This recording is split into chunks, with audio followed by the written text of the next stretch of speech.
নরসিংদীর রায়পুরা উপজেলার চাঁদপুর ইউনিয়নে বিজিএফের ১০ কেজি চাল বিতরণকে কেন্দ্র করে অনিয়ম ও দুর্নীতির অভিযোগ উঠেছে। এই ঘটনায় ৮ নম্বর ওয়ার্ডের ইউপি সদস্য শফিক মেম্বারের বিরুদ্ধে স্থানীয়দের মধ্যে ক্ষোভ দেখা দিয়েছে। এ বিষয়ে কুড়েরপাড় এলাকার স্থানীয় বাসিন্দারা একটি সংবাদ সম্মেলন করেন।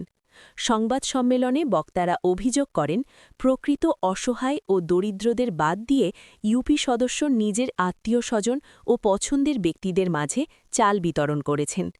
এতে অনেক যোগ্য পরিবার বঞ্চিত হয়েছে বলে দাবি করেন তারা। বক্তারা দ্রুত ঘটনার সুষ্ঠু তদন্ত করে প্রয়োজনীয় ব্যবস্থা নেওয়ার জন্য প্রশাসনের প্রতি জোর দাবি জানান। অভিযোগের বিষয়ে ইউপি সদস্য শফিক মেম্বারের সঙ্গে যোগাযোগ করা হলে তিনি অভিযোগ অস্বীকার করে বলেন, আমার কাছে যেই পরিমাণ চাল বরাদ্দ ছিল তা সবার মাঝে সুন্দরভাবে ও নিয়ম মেনে বিতরণ করা হয়েছে। এদিকে ঘটনাটি নিয়ে এলাকায় মিশ্র প্রতিক্রিয়া দেখা দিয়েছে।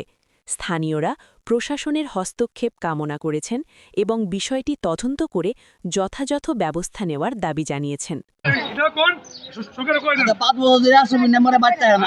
আমরা গরিবের কাটমার যদি আছে আমরা কুরবানি গ্রামে কোনো পাইতেছে না। এমনি 17 বছর চেয়ারম্যান। হ্যাঁ, চাঁদপুর ইউনিয়নে ৮ নম্বর গ্রাম কুরবানি। একটা ছেলের সন্তান নাই, এই চাইল্ড নাই, 17 বছরের সুবিধা নাম্বার বানায় না, স্যার না মালপত্র হয় না, একটা কিছু হুজ খবর না, অনেক কষ্ট। ছেলে নাই, যে একটু স্বামী বুড়া মানুষ, কিছু কাজ করতে পারি না, কিচ্ছু নাই, একদম ছানা। আমরা যে 17 বছর এই দেশ আপনারা পাইছেন? আমরা পাইছি কত যতক্ষণ জোরে বলবেন। কার্ড পাইছে চাল বেচে মানে কার্ড পাইছেন চাল হয়েছেন না, কার্ড পেলে তো চাই পাওয়ার কথা না, দিতে কুকুর তোমার খবর দেয় আর খবর দিতে না।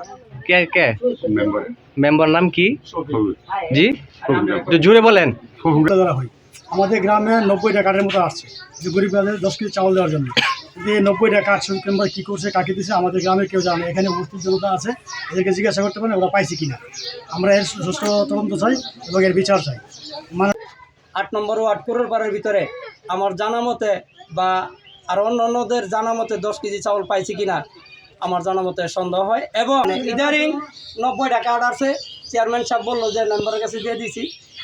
আজও পর্যন্ত আমাদের কোনো মা বোন অসহায় যারা আছে তারা পাইছে না। এবং এখন পর্যন্ত জিজ্ঞাসা করা হয়েছে, আপনি আছেন এবং আরও লোকজন আছে, জিজ্ঞাসা করা হয়েছে যে তোমরা কিছু পাইছো কিনা, এই 90টা কার্ড কোথায় গেল এবং কে খাইছে, কার তত্ত্বাবধানে আসছে, কেন আমাদের অসহায় মা বোনেরা পাইল না। আর তারা যে আমাদের কাছে দাবি করে যে আমরা বিএনপিকে ফাঁস করছি, আশরাফুদ্দিন বাইরে আমরা ইঞ্জিনিয়ার আশরাফুদ্দিন বকুল বাইরে আমরা এমপি হিসাবে ভোট দিয়ে আমরা এমপি বানাইছি, সংসদে বানাইছি। আমাদের ন্যায্য দাবি যেটা সরকার দিছে আমরা কেন পাই নাই।